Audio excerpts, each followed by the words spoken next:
have a conversation. Tell me what you think about the issues of the world. What kind of spice you wanna be? Tell me where you wanna travel. Do you believe in luxury?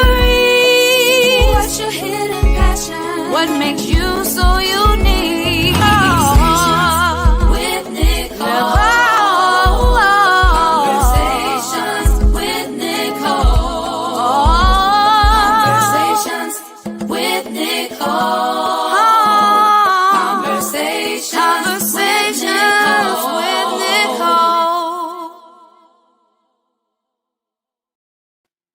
Greetings. Happy Wednesday. I am Nicole Everett, the host of Conversations with Nicole, a talk show based in Tallahassee, Florida, focused on connecting the community through conversations. And it is what I call What Women Want Wednesday. It's actually our last What Women Want Wednesday for the year. And actually, until further notice, because we are about to embark on a rebrand for 2022. We will be changing Monday to Mindset Monday and Wednesday to Wellness Wednesday. So you all are in for a treat because, again, last What Women Want Wednesday until further notice. So we are bringing back Sister Faith, Dr. Faith Troupe.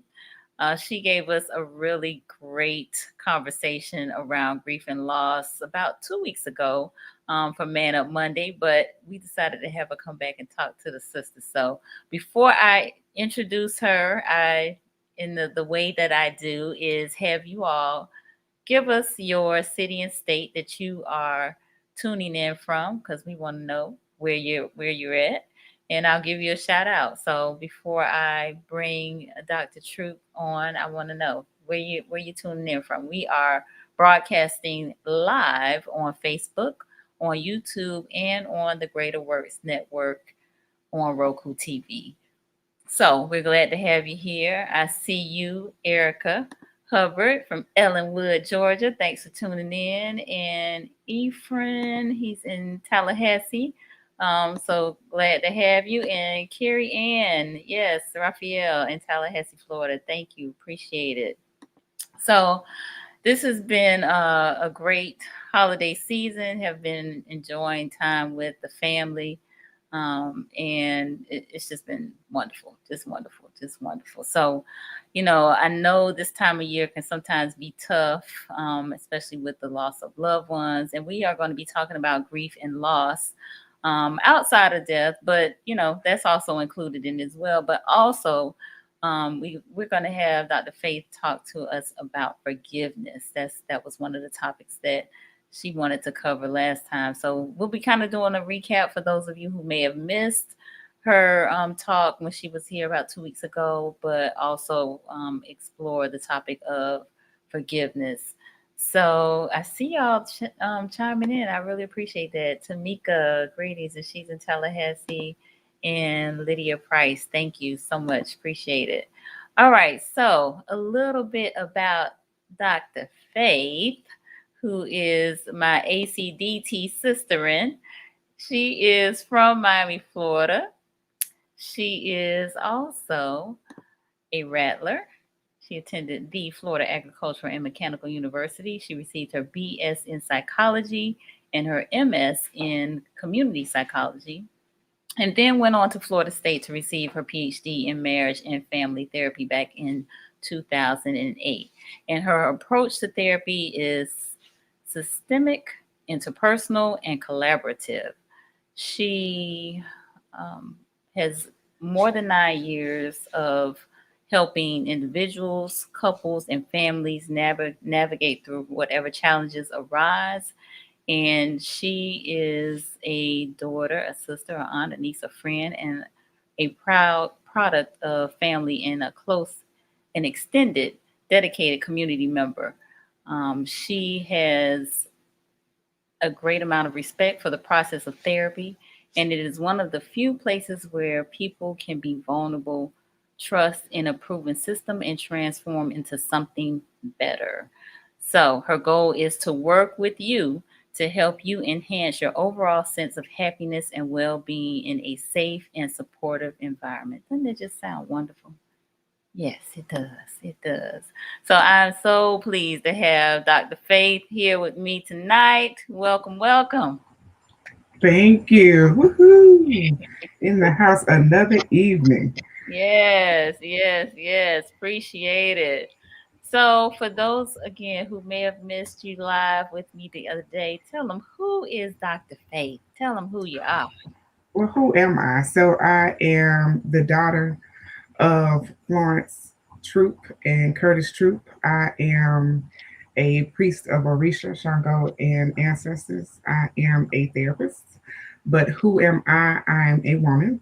I come before you to speak this evening around grief and forgiveness. I am a lover of people, a lover of African culture, a lover of true divine feminine energy.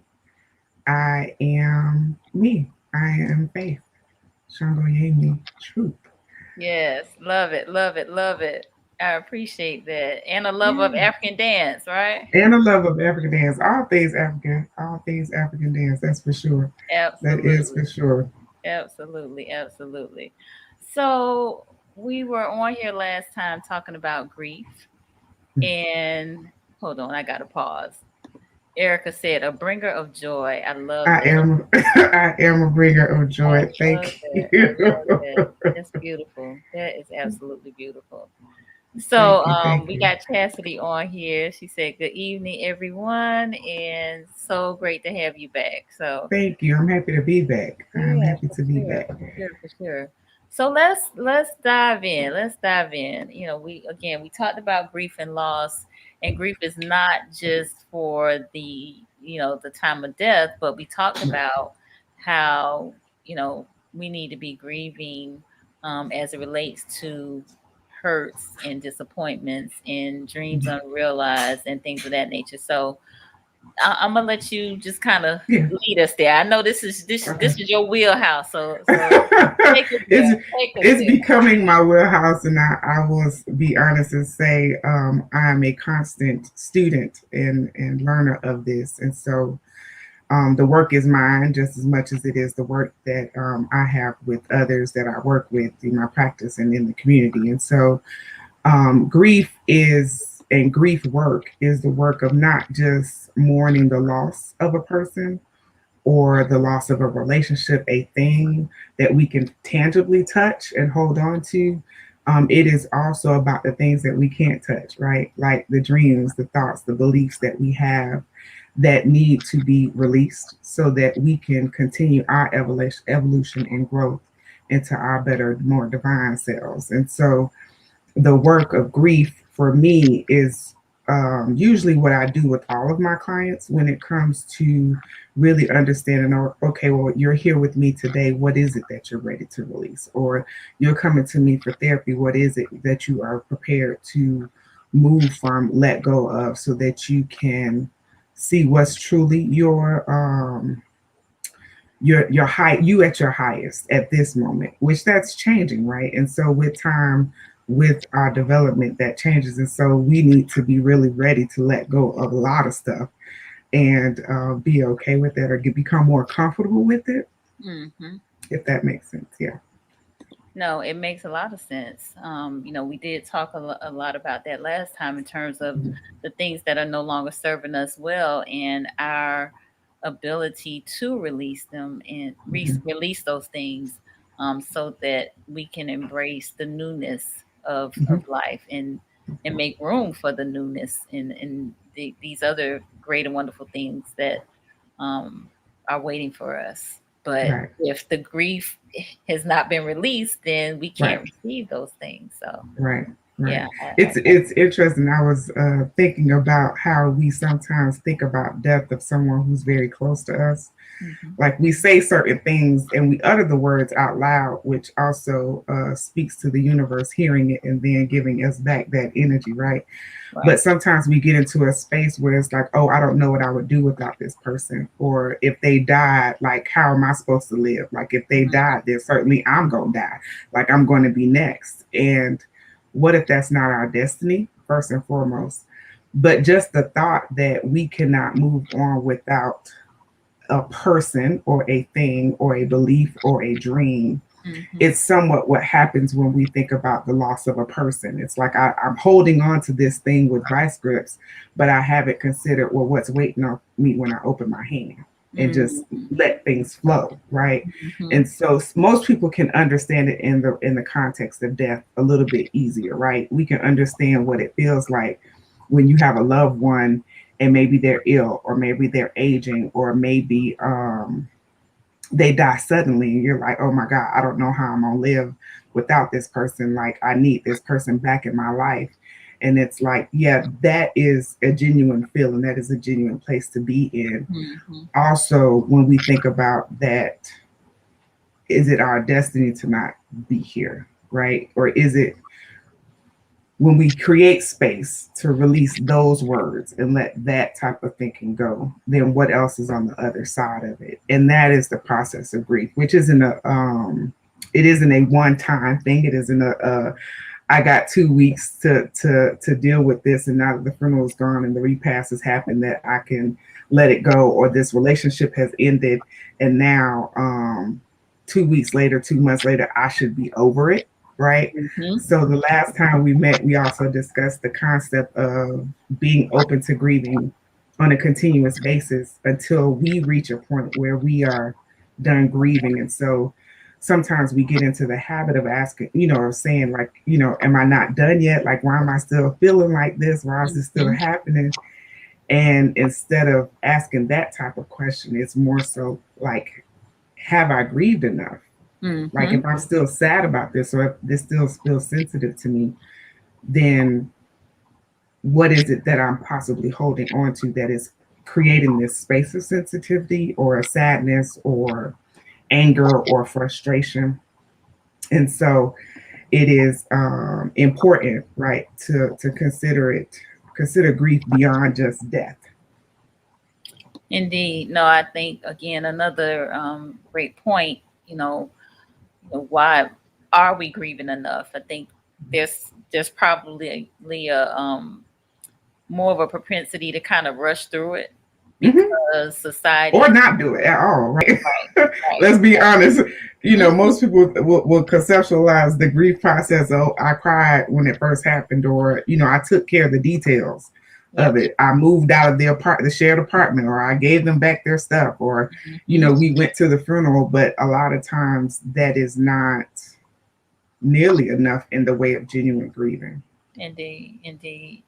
Let me pause real quick because I Mhm. did not say this in the intro, but viewers, this is an interactive live, okay? Interactive meaning ask questions, put your Yes, please. comments in, questions we will try to address, comments we will also try to, if we don't literally read them, at least put them up on the screen so they can be so they will be acknowledged. But this is interactive, so take every opportunity to engage with us. Okay, again, last What Women Want Wednesday, we're gonna ask the women what they want before we All get right. off of here tonight. All right. All right. So Chastity made a point. She said that's a great point, especially now that we are in the moments of the year where people think that a year ending will bring about change, but they are not Hmm. willing to do the work and stay diligent to do the work of grief. Right, So right. And very it point. catches up with us usually around this time of year too, and not so nice ways or not so comfortable ways. And so, Hmm. yeah, this time of year usually brings about just another layer of grief that I think is helpful for us to consider and be willing to do the work around. Definitely. Absolutely. No bibs, burps, bottle says don't minimize when people say it feels like someone died when Right, there is a breakup. I felt this way when my relationship ended. right, right. That's a great point when we think about what happens when relationships and friendships end. I mean, I think we have to consider all types of relationships, but when it feels like we are losing a person, it genuinely feels inside like the person has died. Mm-hmm. Because also the story or the narratives we have attached to that person also dies.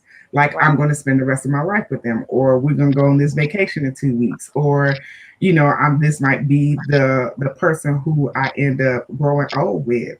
And Mm-hmm. so it is very interesting when we have to consider, well, what does it mean to lose a person? That's not just about death, but it's also about ending relationships and friendships. Definitely. Absolutely. Again, really, really good points. You know, again, I want to circle back. We talked Mhm. about just kind of briefly in terms of the timing of that, right? From the Right. standpoint of, you know, again, you said sometimes I said we're rushed to kind of get over it Yeah. or not do it at all. And I was Right. very transparent the last time to say that I am definitely that person Right. that Right. just I don't have time to be sad. I don't have time to grieve. I got other Right. stuff to do, but it builds up and then something happens and Hmm. then I'm down for 2 days for stuff that I've been holding on for a year or 6 months. Right. It's interesting because it's a lot. My cousins are here, so I appreciate y'all. Hey, y'all. Okay. Yeah, Um, they shout you out too. right. Cousin No, the love Bridget, is real. cousin I, appre- Brandon. Look, yes, I love it. I love it. The thing about grief is that sometimes when we get into spaces where we are also told, right, that well, you should be done, right, or you should be over this, or you should be beyond this point. Like, why are you crying? Why are you still sad? Why are you holding on to this thing, right? That doesn't affirm the fact that, but this person is gone, or that this person is still experiencing grief. In certain cultures, it is literally perfectly well for you to grieve for over a year. When I traveled to Ghana years ago, we learned that there's a particular very dark purplish color. Sometimes it looks black, but that it is, and I might be mistaken on this, the actual color of it, but they are allowed to wear this color when a person dies in their family for an entire year to mark grief, to mark the mourning, grieving period. So if you think about how often we are told, even within our own families or within our own spaces, that like you should be over it, like you should be done with this, like you should not feel this sadness. And even if it's not an overt, like I'm crying in the middle of the street, boo hooing, but that the person still talks about the loss Hmm. or they're talking about the thing, it's not a bad thing. And that's often what holds us in that space of continued grief because now there's shame and guilt attached to it. Yes. Like there's this negative like connotation attached to, well, I shouldn't be sad, but I've lost somebody. I've literally lost them. They're no longer here, and so it becomes more of a space where, in my opinion, we need to give more space to it. We need to be open to saying, it's okay that I'm still saddened by this, or this feels different because I'm at a different point in my life. Hmm. Yeah, no. Jamil also just kind of co-signs on that in terms of it being insensitive for others to place time restraints Yeah, on somebody else's grief. yeah. So No, yeah. it definitely puts you in a space where you might be ready to hurt somebody. Hmm. Because you're like, I need this space, and you're not even willing to allow me to be in this space, and so it is it's very harmful.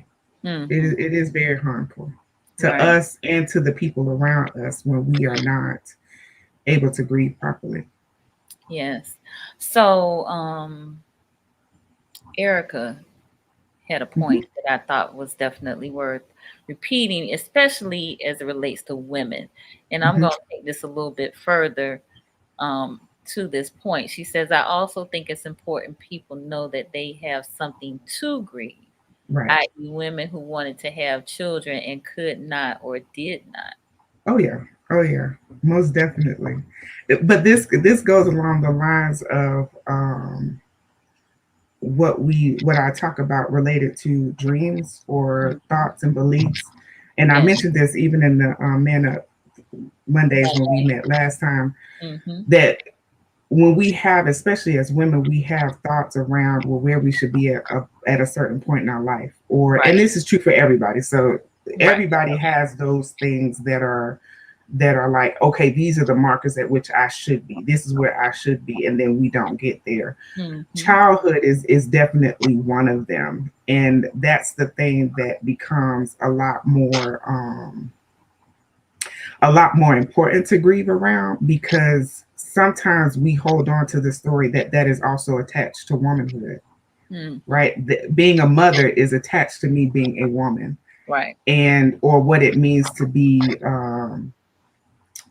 a feminine person, that a part of my identity is attached to my ability to be a woman. And okay, so now you've held on to this narrative, but you're at a point and you still haven't had any children. So again, it's about the things, the words that we utter about ourselves, and out, even if we're just thinking it, but thoughts, beliefs, all of that matters when it comes to the things that we say about ourselves. And if we don't allow ourselves to grieve that, then we can't get to a place where it's like, no, but it's okay. I'm still a woman, and I can still choose to have children just as much as I can choose to not have children, which that's also a part of grief too, or it can be grief, that whole understanding that, oh, hey, I don't want to have children, but society is saying that I should, or my family's saying, well, what's going on with you, girl? Like, why you ain't had children yet? Like, sure, certainly there's something wrong with you, even without, and people can be insensitive about that, right? So even without knowing a person's circumstances, they can say some pretty harmful things, and those things need to be grieved. Indeed. But that must start with ourselves. And so that becomes grossly important, especially for women and men, in different ways when it comes to having children, leading a childless versus a child-free life. So I was gonna, like I said, take that thought a little bit further, as it relates to womanhood in particular, with, and I know we've probably heard that Black women maybe have more of a propensity to get fibroid tumors, and it's typically suggested that they get hysterectomies, and so that also can be something, like Erica was saying, knowing that we have something to grieve, right? And we typically attach womanhood to that as well. Or maybe you had breast cancer and had to get your breast removed, or things of that nature. So again, these are all, like you're saying, dreams or things that we may not have expected to happen in our lives, but grieving these things is healthy for us. To me, all things that are health related, we need to grieve them, because a lot of times we have these I'm invincible, or we think of ourselves in a certain way, as far as our physical abilities, right? And cancer, for example, fibroids, another example, is one of those health issues that I am, again, growing in my understanding around grief, that is necessary to grieve, because we have certain beliefs about our abilities, right, to heal ourselves or to be healthy, or what it means to be healthy, what it means that, okay, if I do get fibroids or I do get cancer, what does that mean about myself? But also, what does it mean about my future, right? And so there's a lot of grief that I work with my clients around who have had those more health issues that are attached to their future, or attached to the narratives they have about themselves. And anxiety comes up around that, because it's like, okay, well, if I have this thing, like what does it mean for my future? And really going into a place of questioning that. And that's too something we have to release, because it's like, do we want to hold on to whatever the narrative is that you have about yourself? Or do you want to be in a space of being present in the moment so that you can live fully today? because that's the other thing about grief when it comes to health issues or anything, right? When we are not releasing and we're not in a space of constantly grieving, we're not also living in the present. Mm-hmm. We're not allowing ourselves to be in the here and now, which makes life a little bit more challenging when it comes to being healthy and living, your best life, or, being happy. Mm-hmm. No, again, very, very good point. Let me share this one by No Bibs. Hmm. Also have to be mindful of the spiritual encouragement. I know God got me, but can I still cry and be sad? Oh I'll yeah, pray and grieve. right, right. It's when I think about how often we need to bring in our spiritual engagement. Mm-hmm. When I was young, it was clear that you could take things to the altar and Mm-hmm. leave it there. Mm-hmm. And to me, that's similar to how I see a part of grieving, a part of it, right? There's a part of it that we need to be able to say, this thing is taking me out, like OUT out. Like at the end of the day, I'm so exhausted because I'm carrying this thing on my back. Mm-hmm. Like I am. And if somebody says something to me any way remotely to how I am responding and interacting in the world, I'm going to cuss them out. It's like we on the edge, right? Mm-hmm. So yeah, I would prefer that you cry and be sad and you allow yourself that space, because that's part of grief. Mm-hmm. The Indeed. experience of it, the feeling of it, that thing that, because if you don't know that I'm feeling heavy, I'm feeling sad, I'm feeling angry, I'm pissed at the world. Like Mm-hmm. if you can't acknowledge those feelings and those experiences and actually express it, Mm-hmm. release it, let it out, that means we holding it in. That means you sad on the inside. Right. That means you angry internally, Mm-hmm. which means that's you, that you turning this thing on. Right. It's not about the thing anymore. It's not about the ended relationship. It's not because you can't have children. It's not because you now diagnosed with cancer. It is not because your children are doing stuff that you never thought that they would do, that you didn't want from them. It's not about those things anymore. It's about us at that point. Mm-hmm. And how It we becomes about us. internalized it. Right. Mm-hmm. So we have to get into the habit of the grief continuously, Right. consistently, so that we become proficient at letting things go and releasing things in a way that is about our continued growth. Mm-hmm. Because as we internalize the grief, the disappointment, the anger, that sort of thing, Hmm. it turns into stress and, you know, all of these other types of conditions that really our bodies weren't meant to handle. Right, right, exactly. The stress, the anxiety, the things that look like depression, and all the other, litany of list of things, but we're not really, like, physically, we're not meant to hold on to really anything that isn't about our highest and greatest good, that isn't affirming to us. And sometimes we don't know that a thing isn't affirming to us, but as soon as we get the hint, we need to be prepared to say, oh, well, this might be something I need to do some work around, and be okay with that. Yes. And Yes. be okay with that. Okay. Now I'm gonna go back to my notes from last Hmm. time.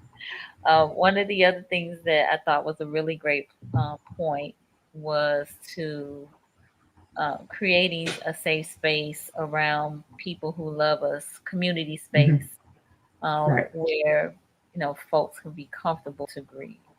Right. So that whole concept of community grieving is in alignment with our individual grieving. So it's not, we should get into the habit, and I'm should using it loosely because I don't like to say what we should or should not do, but I do believe it that grief is something that should happen within the context of community and family and friends and people who love us, right? Not in isolation. Because a lot of times we hold on to it a lot longer. We hold on to the shame and guilt around it a lot longer. We hold on to the negative narratives around it a lot longer, but it is in the act of saying out loud in front of people who love us and are supporting us in our grief, right? Not the people who gonna say you ain't done yet. Mm-hmm. Like, oh, you crying? I don't like that. Stop crying because that don't make me feel good, right? But having grief happen within the context of a shared space where everybody is allowed to grieve, and that's why sister circles are helpful, healing circles are helpful places. And I use these words, but they happen in a lot of spaces. They happen in spiritual spaces. They happen in church spaces. They happen at the barbershop. If it's just a few people around and ain't nobody feeling self-conscious about what they got going on. Mm-hmm. But that's the spaces that we're needing.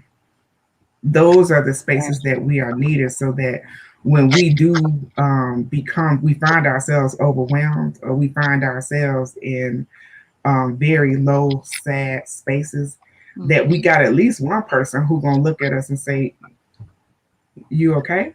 Mm-hmm. Right? Not, "Are you done?" Not, "You ain't over that yet." Right. What's wrong with you? Mm-hmm. But that, do you need support? Yeah. How can I support you? Why don't you come and we can sit and talk about it? Okay. I want to throw this out here to the viewers. Mm-hmm. Have any of you participated in a sister circle or a community grieving space or place where you felt safe to grieve? Or have you given space to someone in a group, a support group of sorts, to allow them to grieve? Just throw your hands up, give me a heart, thumbs up, something. I'm just kind of curious I'm just kind of polling y'all to see if you have experienced that at all. Okay. Erica said yes indeed. All right. Good deal. Okay. Jamil, she said yes. So okay, that's good. I'm glad to see that and hear that. That's helpful.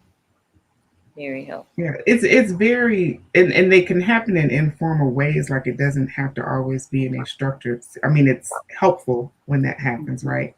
Mm-hmm. There's a person responsible for maintaining the integrity of the space, and there's a person. People are allowed to be their genuine selves. Grief counseling that happens in group formats allow for this to happen. But it is very important to me that I do the work of creating space, saving space for people to grieve. People who know me, there's a few people here, know that I'm more likely to be like, "Yep, go ahead and get it out. We gonna be right here." Just because once people recognize that they are ready to let it go, it is so vitally important that they have people around them to support them through the process. It is so vitally important that we have people around us that say, "You know what? It is okay that you scream at the top of your lungs. It is okay that you cry until you can't even cry no more. It is okay that you feel all the feelings, because once this part is done, that's where the work begins. That's when you have to still get up out the bed the next day." And so we have to save space for the process of grieving, for the actual act of grieving, because we are still on this side of living. So yeah, it is necessary. Indeed. All right. Good. Great points. Great points. Thank you. Great point. Okay, so let's transition to forgiveness. Yes. What role does forgiveness play? So forgiveness is in alignment again with grief, because forgiveness starts with us, self, right? Mm-hmm. So if we think about back to about some of these comments, because they're pretty good, but I want you to move forward. So we're gonna come back. Okay.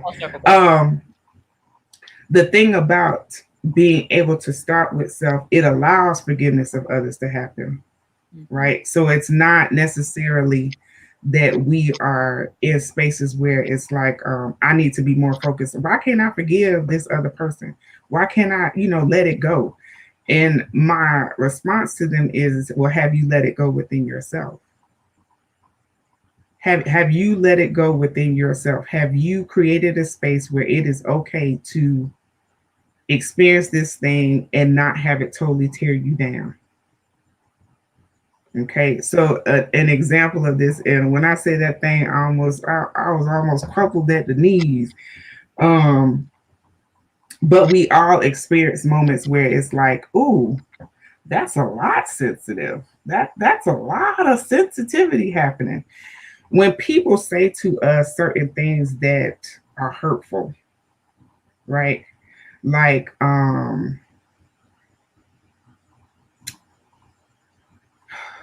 I don't like when people tell me I can't do stuff. So that's the thing about me. I do struggle with that. So if you tell me, um, like I'm not gonna accomplish something that I'm just desperately striving to do, it's like, oh, hmm. You got to prove them wrong. Well, before I get to the proving them wrong part, I got to get past the I'm pissed at you for saying it part, Okay. right? Because now I'm pissed because you're telling me that I can't do something that I clearly made up in my mind that I'm going to do, right?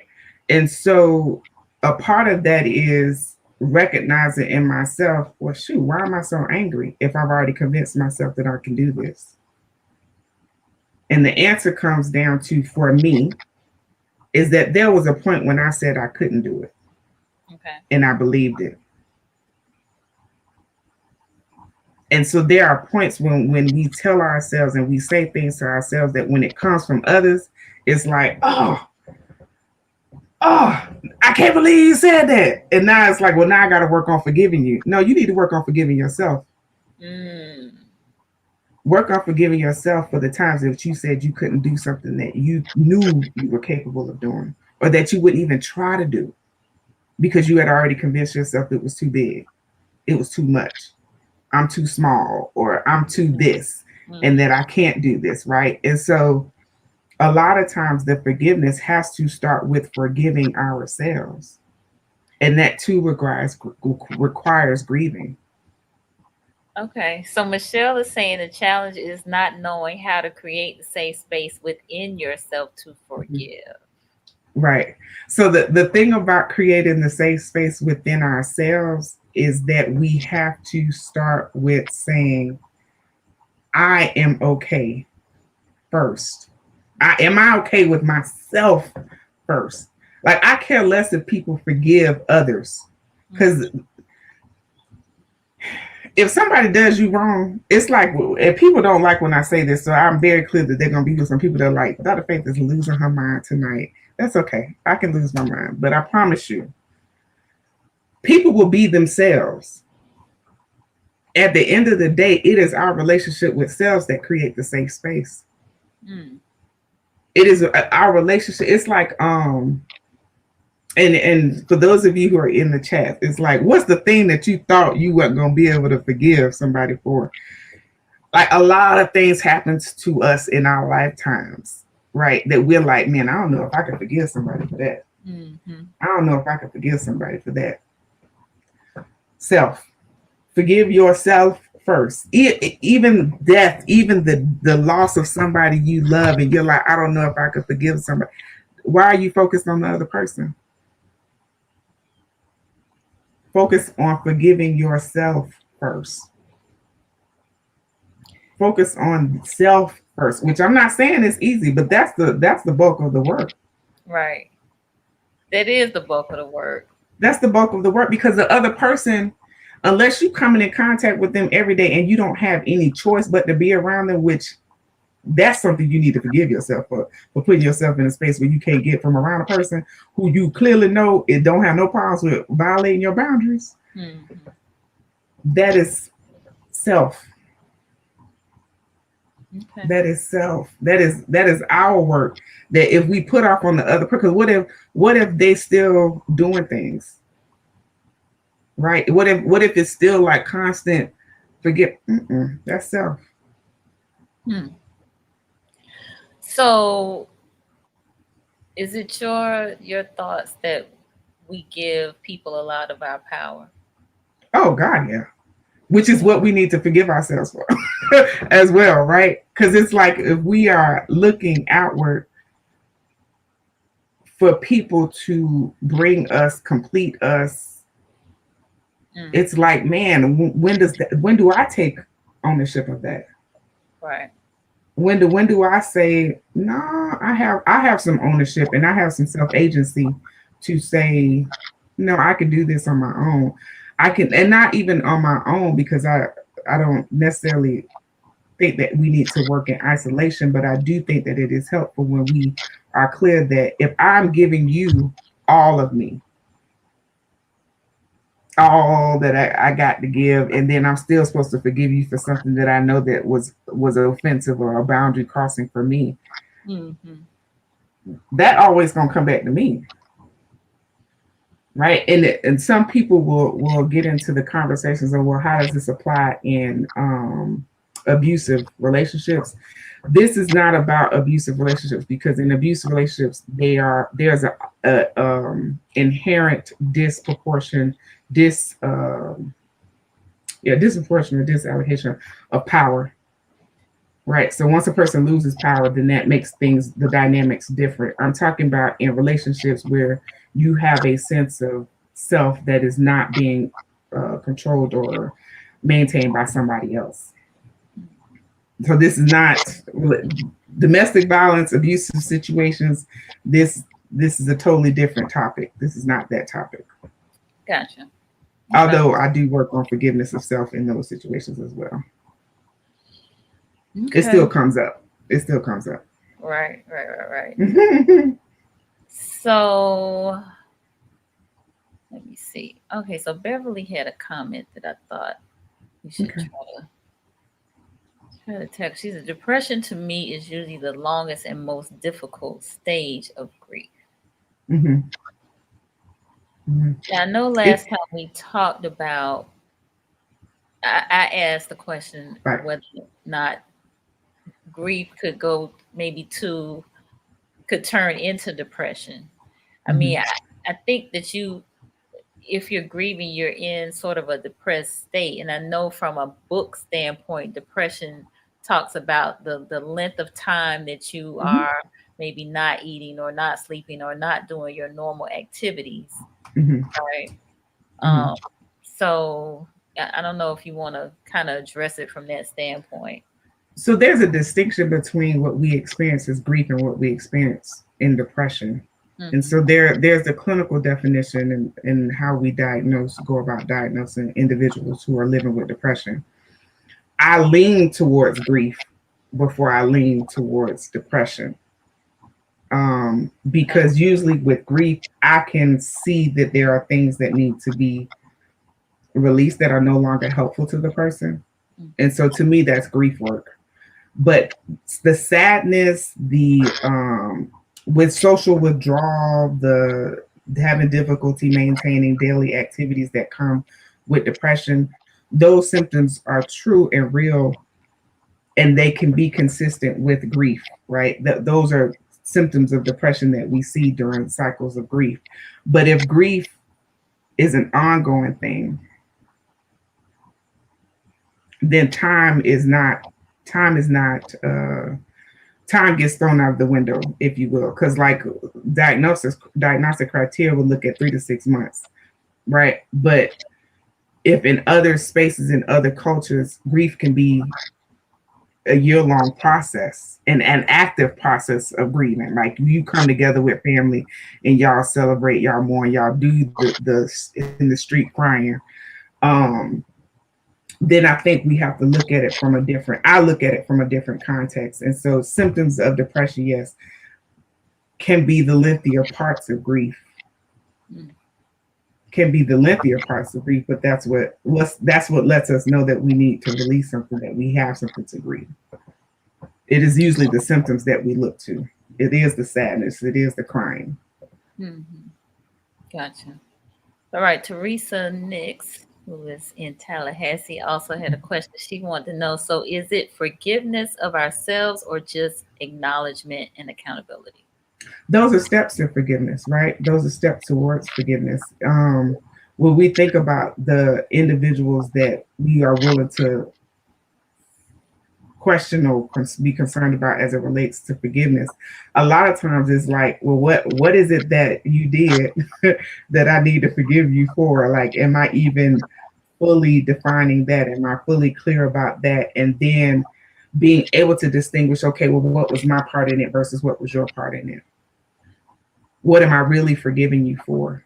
Right? A lot of times when it comes to parenting, and adults who come to me for therapy and have struggled relationships with their parents, whether or not they're living or deceased, it is a matter of, I don't know if I can forgive my parents for being who they were. And a part of my work is, well, what if they were doing the best that they could? Gotcha. Right? So when you were a child, what if what they did was the best they could offer? In relationships, what if this person is that's all they can give, and what they are giving is subpar, right? At some point, we have to acknowledge, oh, okay, well, this is it. This is the line. And then the accountability piece is twofold. It is about taking accountability for trying to stay in something or trying to have an idea of your mother or your father or whoever cared for you in a way that did not fit what is the truth for you as an adult today. Right? So if we're holding on to those narratives of what we thought they should have been and still carrying them around today, even though we know the truth of, oh, that wasn't in their wheelhouse. That's forgiveness of self, so that you can extend that to the other person. Like I have to release the thought that you should have been better when you obviously could not. Or you should have been different, or things could have been different when it wasn't possible. So definitely acknowledgement and accountability goes hand in hand with forgiveness. Okay. And I hope that makes sense. I think so. I'm gonna go back because Erica had a question that I said I was gonna circle back to some of the comments that were earlier, but because I wanted you to go ahead and dive into the forgiveness. But she said, other than those things, and I think those things that she's referring to is, we talked about grieving enough, holding space for folks, that sort of thing. What are some other ways to grieve? So typically what because I am a totally virtual therapist, so I, outside of like therapy space, I usually encourage clients to or people that I work with to find safe spaces, physical spaces where they can grieve, right? So a part of it is creating a physical space. A part of it is one knowing that you need to grieve. There are some people are able to create like the thing that comes to me a lot of times is like a church altar. If you are familiar with the altars where they people in the the AME church, they usually have an altar, or they have altar call where people could come up and kind of receive prayer or receive some type of space where they can release things that are on their heart to release, right?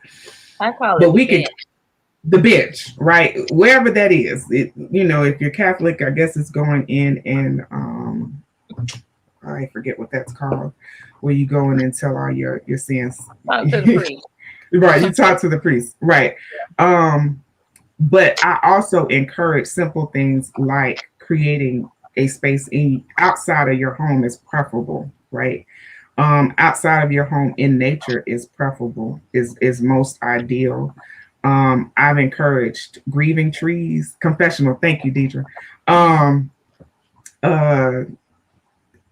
Grieving trees or spaces where we can go that's outside of the home, so that the physical house itself isn't holding on to grief.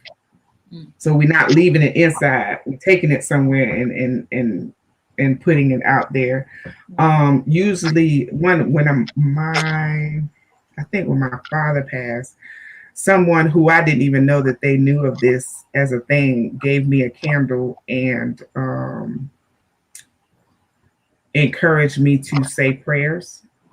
And so we can use candles, we can use water, we can use safe spaces that are outside of our living space to encourage the process of grieving. Therapy is a good place to go and deal with the things that you need to grieve. But I Say that usually again. encourage Say that therapy. again. Therapy is usually a good place. It's just not the only space. So even when people come to me, I encourage them to create spaces where, I mean, it could be your prayer closet, it could be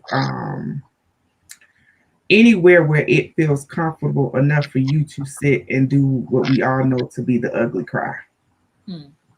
right? But a part of the that's a part of it, right? So that releasing of the tears, the releasing of the emotions around it, that's a part of it. The other space is about creating space so we can be open to receiving what is to come, Hmm. right? So we also want to be in a space of creating not just release of things. So that's where the forgiveness work is necessary. That is where the considering what is our dreams, and I talked about that a little bit. When we release things, when we release the stories or the narratives around what we should be, right? We allow space and we allow room for what we could be, which is the possibility of things, which is where our dreams come into play. So we also, in the grieving process, we need a way to consider, okay, I'm releasing this thing and I've done some work around that, and however long that takes, right? Now what? Right? What do I want from myself at this point? Right? That allows for us to see ourselves in new spaces, in new ways. So the grief can happen in multiple ways in a lot of spaces. Obviously, I'm a therapist, so a part of what I do is grief work as a therapist. Okay. No, all great responses. So Thank hopefully you. that answered your question, Erica, about other ways to grieve. Other ways to grieve. Okay, good deal. Wow, this has been good, especially the Good. forgiveness piece. Beverly had a comment. She said, I agree. Forgiving yourself is about more than just putting the past behind you and moving on. It's about accepting what has happened and showing compassion to yourself. Right, Facing what happened or what we have done is the first step towards self forgiveness, but it's also the hardest step. right, right. Yeah. That the ability to say, "Ooh, I contributed to this," Hmm. right? Is that, oh man, I'm not perfect. Well, should I be aiming for perfection? No, probably not. So all of that work is included in forgiveness work, but it is so vital and it is so important for us to build healthy relationships with ourselves, because a lot of times we do and we are focused on how we show up with others or how people are treating us. But it's like, well, what am I saying to myself on a regular basis? Hmm. How am I affirming myself in the morning? Like, how do I speak to myself when I look in the mirror? Like, it becomes less about what other people say, but it's the other people that say it that hurt us the most. Like, you get pissed off, but then you just told yourself you was ugly this morning. You Hmm. know, it's like, my God, did Right, you hear yourself this morning? right, right. Right? It's like, oh, that didn't feel good. Felt worse when somebody else said it. But what about the impact of when you said it to yourself or when Hmm. you did it to yourself? Like, we Yeah, have to create those spaces for growth for ourselves around forgiveness. And forgiveness starts with self, not outward. absolutely. So Jamil said, creating a space that encourages an exchange, we release and we get refilled with good antidotes. Yes. Jamil has also come out with a cross, is it a word search book, but it's Hmm. affirming I am. And so Oh, the awesome. words in there are all just uplifting and encouraging and Yeah. positive. I am strong. I am Hmm. wise. I am loving. I am kind. I am beautiful. So what are we saying to ourselves? Because Right. when we say whatever it is we're saying, not only is the person who we are saying it to hears it, but we hear it as well. Right. Right. And that is what's most important. But we're more likely to respond when other people say it versus when we say it to ourselves, and it's kind of like, well, Yep. you willing to get up in arms and then trying to work on forgiveness of the other person, but are you equally giving that to yourself? Mm-hmm. Oh, before I know there's questions coming in. So there was one thing that I wanted to say. Okay. There's an exercise on forgiveness that Iyanla Vanzant in one of her earlier works encouraged. And this always speaks to me about the amount of self-forgiveness we need to have. It's like you spend every day for a certain amount of days, and it's a crazy amount of days. Like you can easily get off track. It's like 20 or 40 days or something like that. Of every morning you wake up and you forgive people. You write it out to 40 times. So it could be one person, 5 different things that they did that you forgiven them for. It could be 40 different people that you do it, or 20 or so, whatever the number is. And in the evening, you forgive yourself the same number of times. Wow. Right. So if you're writing about 40 or 20 different people that you've forgiven in the morning, Mm-hmm. in the evening, it becomes about you forgiving yourself equally, just you. So you writing this statement out, which is why I've done it a few times. It is an arduous task because you have to actually write it out to yourself. You're writing this thing. I forgive myself for that. And it ain't a one liner like you used to write lines back in the day. Right. It's like a 3-liner. So by the time you finish, you got 20 days or so of this forgiveness ritual or this forgiveness practice. But it always reminds me of how much more we need to work on forgiving self than forgiving others. That's powerful. We need to give that. Yeah, that's why I say, look, self-forgiveness is way more important than trying to be frustrated about why I can't forgive somebody else for something they did. Mm-hmm. Forgive yourself. Work Forgive there. yourself. Yes. All right, we got Miss Javelle on here. Yes, hey, Mr. Bell. She said, on the note of supporting someone who is grieving, at what point do you recommend professional help? Can you give an example? Yeah, to me, it's always important that when you feel like, as the person supporting, that they've taxed your resources. Not in the best or the worst way. So, as a therapist, I always feel differently about it because people often come to me with stuff. If it's not in workspace or if they're not a really close friend, I kind of limit the amount of time that I give. But usually, when people come to me for therapy, it is because they've received the feedback from the people around them that this is out of their realm of being able to support them anymore. And so that truth needs to be given. It's not comfortable. It is not comfortable to say to your friend, I think you need to go see somebody. However, not saying it is worse, if you will. Because most of the time, even when clients or individuals, couples, families come to me around grief, it is because the people who love them and support them most have said to them, hey, you might want to get some support because this is feeling way beyond me. And I love you, and I'm gonna be here for you. I'm gonna be here for you after the session is over. I'm gonna be here for you when on your way to the session.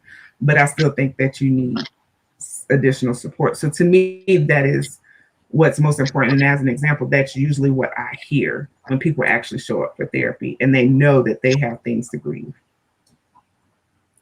No, thank you for sharing that as well, because I think sometimes we can offer advice and right. So therapy is not advice offering. So that's key, which is also why we have to know. Oh, okay, this ain't really helping. I'm telling you to get over it, and it ain't helping.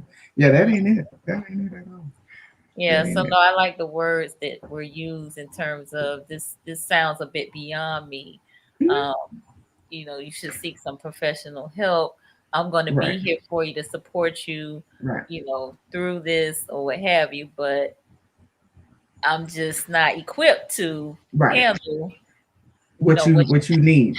Yeah, exactly. And that wording is most important because it is not helpful to say to a person who you know is in a sensitive place or in a place of needing to grieve or go to therapy that you know you're broken or you know there's something wrong with you, because grief is normal. Grief is normal. We all experience it. So to tell somebody that what you are experiencing is abnormal or there's something wrong with you because you are sad after 2 months, or whatever it is that we think is the threshold of grief, that's not helpful. And we need to normalize grief. We need to say that it is okay to experience grief. Absolutely. Absolutely. Great point. Great point. So, Ms. Javelle's question was a really great segue to, um, in terms of asking, at what point do you recommend professional help? Dr. Faye, Yes. are you taking new clients? I am taking new clients. However, my caveat is that I'm only licensed to work with individuals who are residents of the state of North Carolina and Georgia. All right. So I know that this show is based in Tallahassee, Florida. I'm not, although I've worked in the state of Florida, I'm not licensed to currently work as a licensed marriage and family therapist in the state of Florida. So if you are in North Carolina or you are living or a resident of Georgia, I'm more than welcome to work with you. And yes, I am accepting new clients. Okay, so we do have a few Georgia people on here. Awesome. So just know that she is accepting new clients and she is available to serve you. And Yeah. you're doing all virtual, correct? I'm totally virtual. It's Most people are not like used to it conceptually. Like, how do you do therapy through a virtual space? It is through like this. You see me, I see you, but it's through either some kind of tele. Because I'm not trying to advertise people's stuff today. Right. Some tele format, but it is a live. You see me in real time therapy session. Okay. Good deal. Javelle said, but you may have colleagues in the area, right? I do have colleagues in the area of Tallahassee, and I might know some people as far down as Miami. And so definitely, I do encourage people to check the listservs that best fit what you're looking for. And so I am listed on Therapy for Black Girls. I think it's therapyforblackgirls.com. I usually encourage people to go to listservs so that you can see who's available in your area based on location. Like if you want somebody who is local to you, like within a 30-minute drive, or if you are open to virtual, but they need to be in your state or licensed in your state, or if there's a specific issue that you're wanting to work on, like grief, like marriage and family therapy, couples therapy, if there's depression or anxiety, if there's something that you're specific, you can narrow that down in those listservs. And if you want like to use insurance and things of that nature. Indeed. And actually, Ms. Javelle, on the Mental Health Council of the Big Bend's website, there is access to a list, and you can be specific in terms of the type of counselor or therapist that you want, male, female, Right. racial background, whatever type of specialties that they may be offering. So the Mental Health Council of the Big Bend, I think it's .com, if I'm not mistaken. They do offer a lot of that information. And I am creating a list that I will be sharing. There actually is a list out there already, but I'm in the process of kind of tightening it up and putting some additional information on it. So that will be coming out very, very soon. Very soon. Good. Yes. All right. Well, anything else that you want to share with the peoples, Dr. Faith, as we prepare to wrap up this session? This has been really, really great. Thank you. Just that if we took the position that grief is something normal, because it is, then we would be more welcomed to allow people to be in that space and not make it such a negative thing that people are grieving.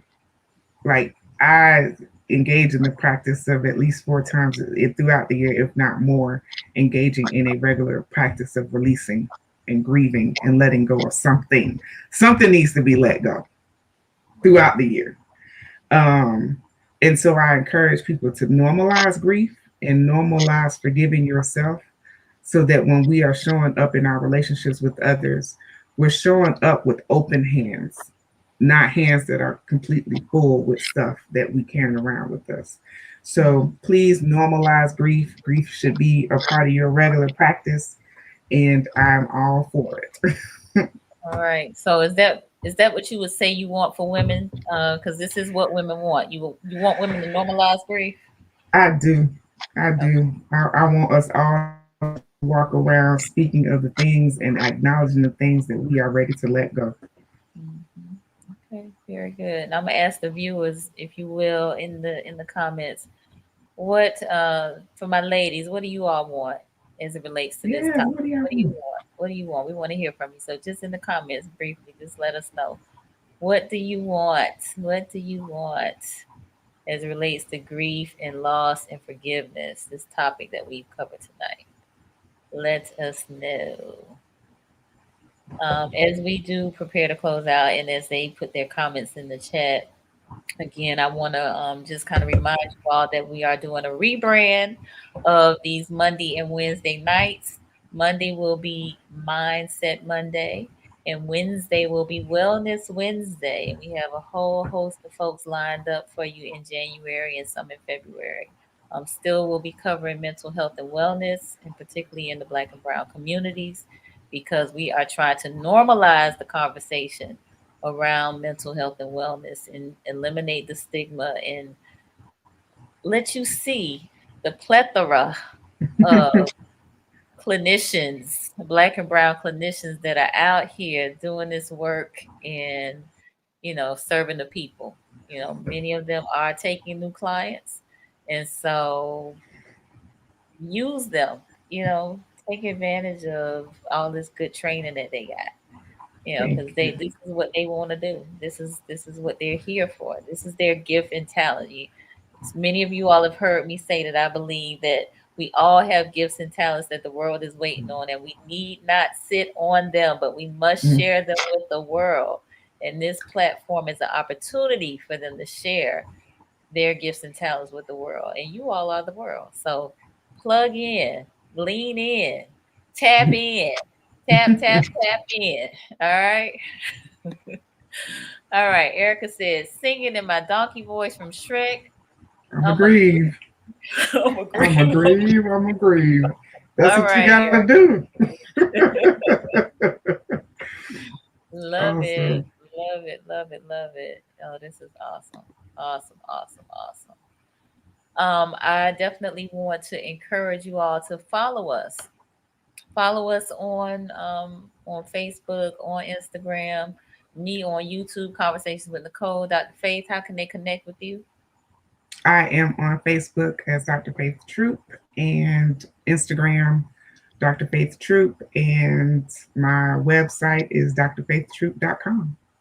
All right. So y'all heard it right here. Please like this. Please share this. All the Please folks that share. are on YouTube, comment. Um, Copy the link, send it to somebody. Somebody told me, text me yesterday and said they needed this. That Yes. the show from 2 weeks ago where Dr. Faith was here, Man Up Monday, she said the person who texted me said she needed it and she could think of 20 other people who could have used this information. So please share this. I mean, really, we really need to be talking about this. We need to keep these conversations going because Definitely. we are in need of this type of help.